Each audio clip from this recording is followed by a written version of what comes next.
भगवान की है आरती, पापियों को पाप से है तारती। श्री भागवत भगवान की है आरती, पापियों को पाप से है तारती। श्री भागवत भगवान की है आरती, पापियों को पाप से है तारती। ये अमर ग्रंथ ये मोक्ष पंथ ये पंचम वेद निराला, नव ज्योति जगाने वाला। ये अमर ग्रंथ ये मुक्ति पंथ ये पंचम वेद निराला, नव ज्योति जलाने वाला। हरि नाम यही हरि धाम यही, हरि नाम यही हरि ध्यान यही, जग के मंगल की आरती, पापियों को पाप से है तारती। श्री भागवत भगवान की है आरती, पापियों को पाप से है तारती। गाओ आरती करो आरती, बोलो आरती उतारो आरती। गाओ आरती बोलो आरती उतारो आरती करो आरती।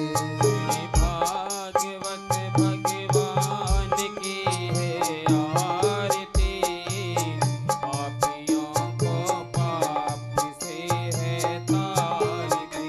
श्री भागवत भगवान की है आरती, पापियों को पाप से है तारती।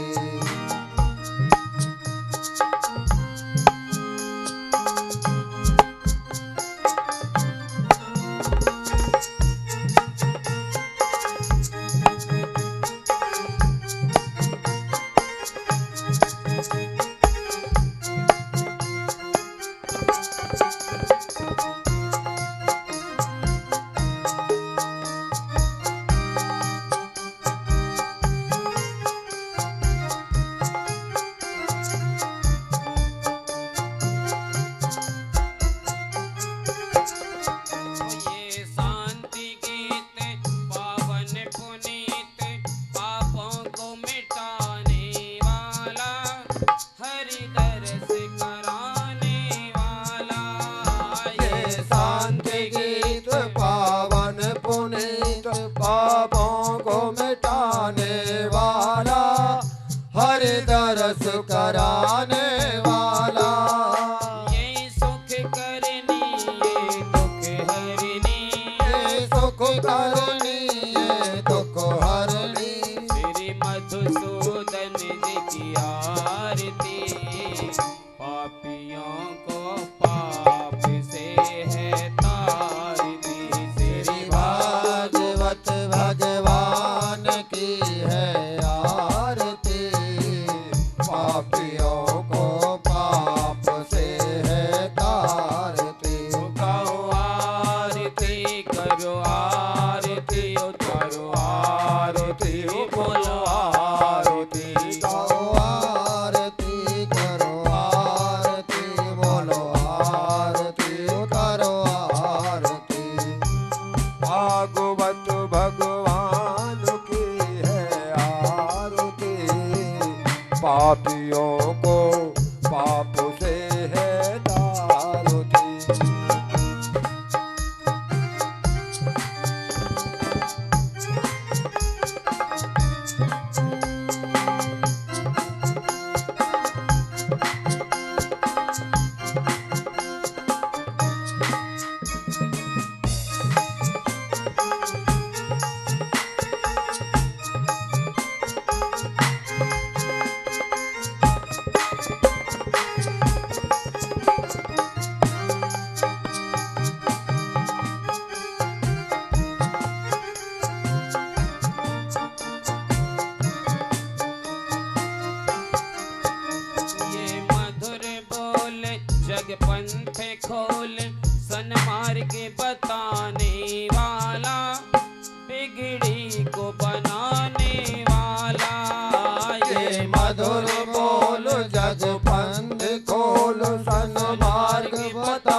भगवान की है आरती, पापियों को पाप से तारती। श्री भागवत भगवान की है आरती, पापियों को पाप से है तारती। श्री भागवत भगवान की है आरती, पापियों को पाप से है तारती।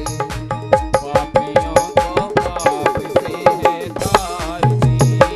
पापियों को पाप से है तारती, पापियों को पाप से है तारती।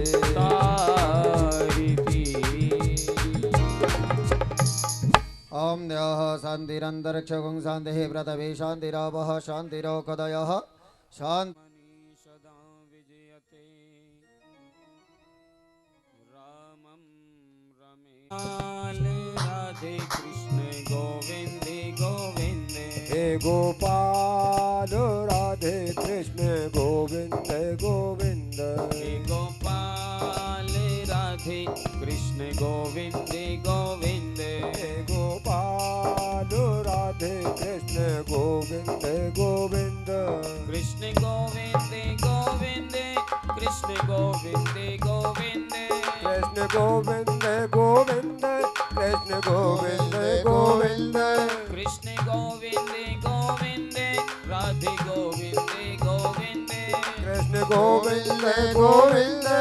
राधे गोविंद गोविंद। हे गोपाल राधे कृष्ण गोविंद गोविंद। हे गोपाल राधे कृष्ण गोविंद गोविंद।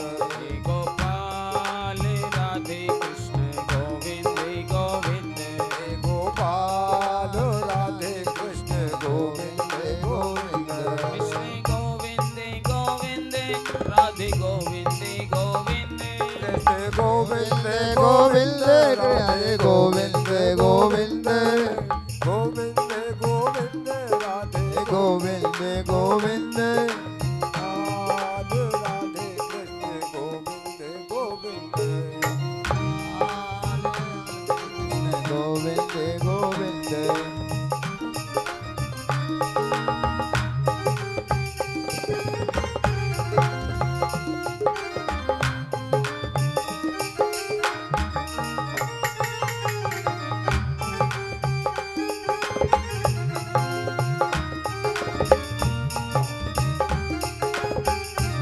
श्री राधे जय हो।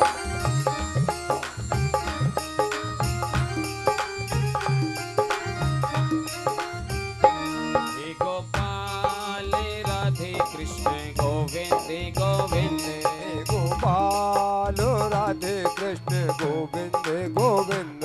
हे गोपाल राधे कृष्ण गोविंद गोविंद। हे गोपाल राधे कृष्ण गोविंद गोविंद।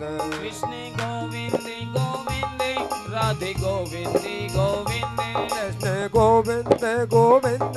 राधे गोविंद गोविंद। कृष्ण गोविंद गोविंद। राधे गोविंद गोविंद। कृष्ण गोविंद गोविंद। राधे गोविंद गोविंद। हे गोपाल राधे कृष्ण गोविंद गोविंद। हे गोपाल राधे कृष्ण गोविंद गोविंद। हे गोपाल राधे कृष्ण गोविंद गोविंद। श्री राधे